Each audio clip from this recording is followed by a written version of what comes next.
ٹڈی مارنے کا کیا حکم ہے محرم کے لیے؟ چنانچہ بحالت احرام ٹڈی مارنا منع ہے، تاہم اگر ٹڈی مار دی تو 3 اور اس سے کم میں جو چاہے صدقہ کر دے، اور اگر 4 یا اس سے زائد ہوں تو 1 صدقہ فطر کے بقدر ادا کرے گا۔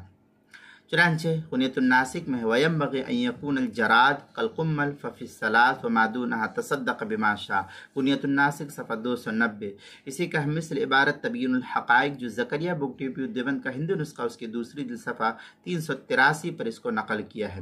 بسا اوقات ایسا بھی ہوتا ہے کہ ٹڈیاں اس قدر زیادہ ہوتی ہے کہ سارے راستے اس سے بھر جاتے ہیں، جیسا کہ کبھی کبھی حرم شریف کے بیرونی صحن میں یہ صورت حال نظر آ جاتی ہے۔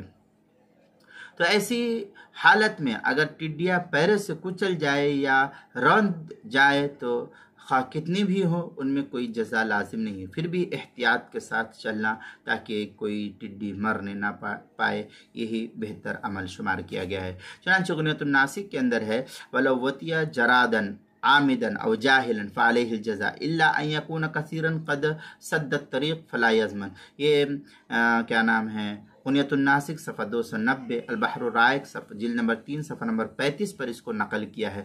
اسی طریقے سے کتاب المسائل تیسری جلد صفحہ 204 پر اس کو نقل کیا، عنوان ہے ٹڈی مارنے کا حکم۔